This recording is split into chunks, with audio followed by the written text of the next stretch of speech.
Hello everybody, welcome back to Honestly Rated, and today we're going to be talking about your favorite ball and chain user, Ghost Roaster. He was planned for this Halloween, but decided I wanted to do the Nuzlocke, and I'm very happy that I decided to do that, because I was happy how it came out. Thank you for everybody who watched that, by the way. Very nice. It was a fun time. Fun time just sitting there replaying through Imagineers, even though I fucking hate grabbing all the cake stuff. Very annoying. But we're going to be finishing this up just because I don't want this to go to waste either.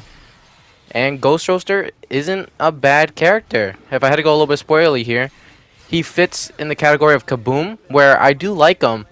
It's just that there's just that one move that just doesn't do anything, and it hurts because you're really just using two moves after that. And we'll talk about that more. So, I just want to say, hope you guys enjoy the video, and let's just get into it. The two first beginning moves, Chain Whip and Skull Charge, are two very good moves in my opinion.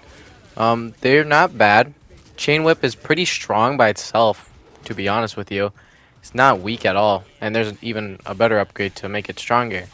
And then the Munching one, the little Skull Charge, is a move that pushbacks enemy, which, if you know me, I love moves that do that. It's a very easy, cheesy way to kill a lot of enemies, especially in some places. So it's a very nice move. They kind of link together in a good sense of comboing. Since the chain does kind of reach kind of far, it does hit sometimes. Sometimes you launch them a little too far and you can't. But they do work together in some type of way. Usually, at least for me, I'm usually using the Skull Charge. And something I also figured out later on, and I'll show it off later because I didn't really realize it in the beginning.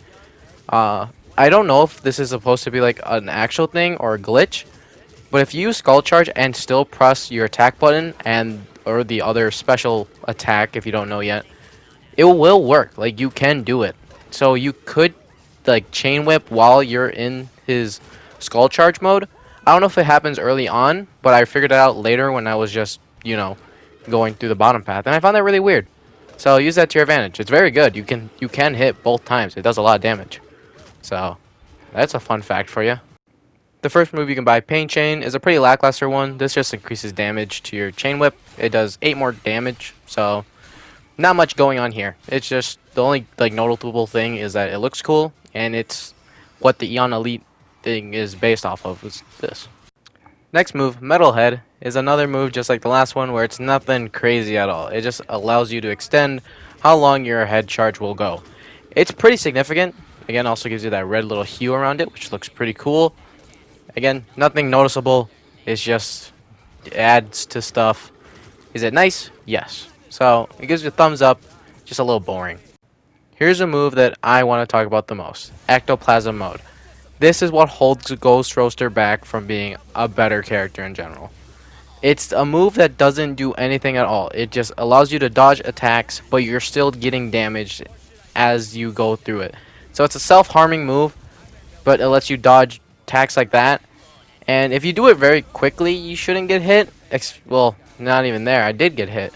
It's just later upgrades, which you would have to take a whole path for. And it's just one of the most useless things ever. At least with Kaboom, they made one attack. They gave him one soul gem. That's it. This has a whole list with it, and it sucks. I think it's probably better back when the first game came out because you couldn't jump. But now since you can jump, you can dodge a lot more things a lot easier. And this move just has no merit at all anymore. And it sucks. It really makes Ghost Roaster a little shittier. Now for the last move before we get to picking is Hunt, which allows you to kill enemies and a little ghost will appear and will attack. So this does bring them up a little bit from the previous one just because it kind of acts like a special move in a sense. In my little mind, it does. So your three moves are Tail Whip, Charging, and then Ghosts, which you have no power over the Ghosts. And the ghosts kind of suck too, just a little bit. Their reach isn't the greatest, so usually they'll just sit there doing nothing unless you kite enemies to you. And also, since I do like knocking people off with Ghost Roaster's head instead of actually just tail whipping them, you also wouldn't get the ghosts like that because they don't spawn, they don't follow you, they just stay on the ground. If the enemies don't move, nothing's really gonna happen. But if the enemy gets close enough, they will attack, and they will group up in each other and start mauling on whoever the fuck is next to them. It's not bad, but the range on them isn't the greatest either. So Unless you want to kite all your enemies to them, I guess you can. I guess you can also like head rush into them. But also, I feel like if you're using head rush, you just launch them off the edge. At least that's what I do. That's what I do. Maybe you guys play differently, but I give it like a mid, you know, a sideways thumb. Now let's talk about the top path first. Phase shift burst. These are all the top path is gonna be all about his ectoplasm mode, which again I hate this move. So you're probably gonna know how my feelings are about these. The first one allows damage to happen with it, if only the beginning. So right when you enter it, you'll do a little shock, and that's it. It's kinda smart to do it, like I guess with like chompies and stuff like that. If there's like a lot of things around you, you can do a little bit of damage, get away. And again, it was probably a lot better in the first game because you couldn't jump and dodge as normally as you can now. And maybe getting to things was a lot harder back then. But again, you also have a head charge that launches enemies.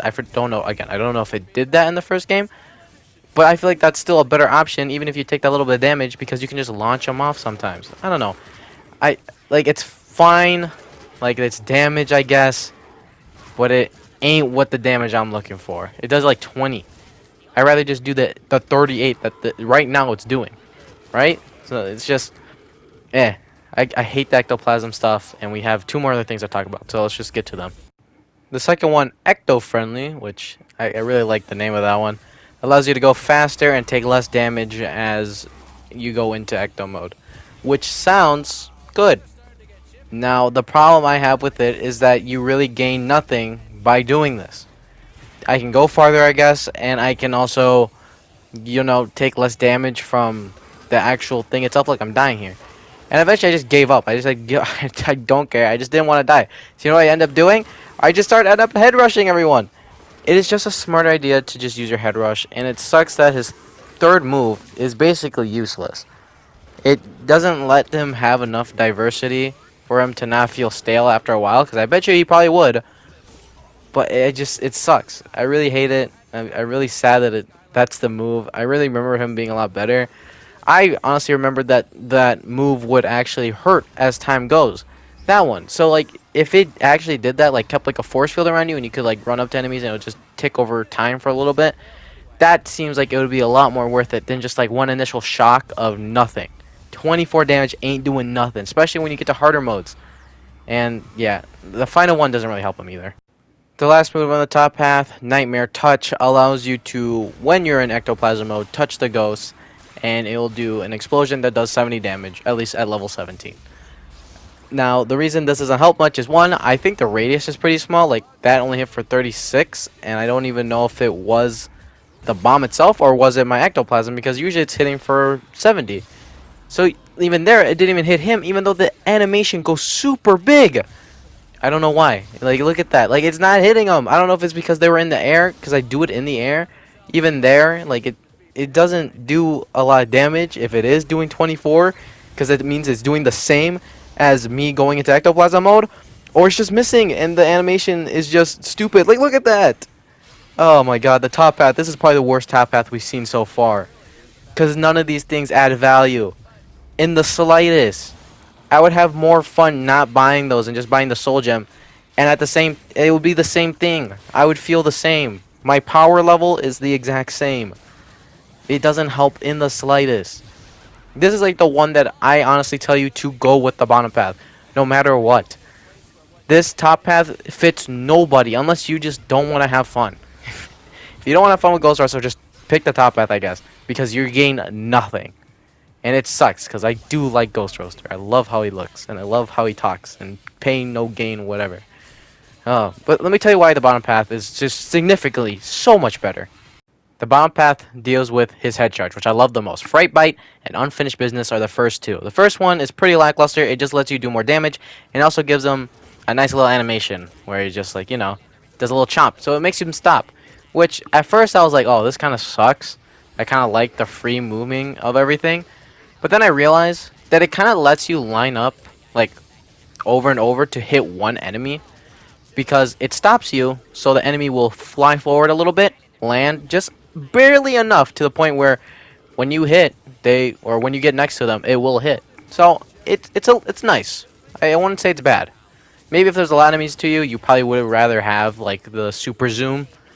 But it's not too detrimental. And the second one lets you, whenever you kill with the giant head, which for me I do a lot, because again I just like just sending myself at everything, especially with chompies and stuff. Like it's fun. You'll spawn little ghosts, which the third move in here benefits a lot. So a lot of this bottom path has a lot of synergy together, and I just find it a lot better. I just love it. And again, the head move is probably his best move because it just lets you go fast. You can dodge a lot of projectiles that are coming at you, and it's just funny looking, and you get to hear his goofy ass scream. Now for the last move, life transfer. A life transfer allows you to eat the ghost that gets spawned, and it deals or heals up to 50 health, which is again another good way to actually get the health to work. You know, not like 10 health or whatever. This is some good health. This is some yummy health. You know, two, you already got 100 health. That's pretty nice. The only bad thing is that, like, especially with the little bugs, it doesn't really work. Yeah, look at that. Already 150, two enemies died. Like, it's super easy, super nice health. The only bad thing is that yeah, obviously the ghosts will get eaten and they won't be able to attack anything. But is that really a detriment? Like, look at them. They were both super close to that enemy, and they just didn't go next to them. It's like they suck too. I won't lie to you. They're not the greatest either, but at least now they have a better function to help you not die. And you see right here, I'm just whipping with my tail also when I'm in my head mode. I don't know why you can do that. You can also do it with Dectoplasm mode. But again, don't pick the top path. Don't do it, but you can. And it's not worth it. You'll still get hurt. And for the soul gem, we got Lingering Curse, which just like almost everybody we've kind of reviewed on here, it's not really that good. It says it knocks away enemies, but I'm guessing that's only the initial hit because yeah, I can see some ghosts go onto the wolves and they just stand there, just eating the damage up like it's a fucking 5-course dinner. So, ghost again, I don't think they're really that great. They got like a little mid on my section. The attack range doesn't seem like they really go that farther than they did normally. So, it looks like they forgot to program two of the most basic things. I think it was only a display thing where they do look kind of bigger. No, but it's alright. Again, soul gems, I don't know why so far we haven't seen any good ones. Well, we just been fucking unlucky like that. After looking at this spooky skeleton, what is my final rating on him? 3.5 I think is what I settle with. I think his bottom path has enough to raise him a little bit above mid, but he still sucks in the sense that he kind of falls through like Kaboom, where there's just a move that doesn't do anything and it really hurts his character, and it sucks that it does because I really like how he looks. But I suggest the Skylander to buy for him. Buy the Eon Elite. It really helps him in these later games. I'm using the OG one, which his damage is already pretty good here. So maybe he's even better in his Eon Elite form. I don't know. I haven't bought it, and it looks pretty cool. I hope you guys enjoyed this Honestly Rated, and let me know who you want to see next. And I'll see you next time. Peace.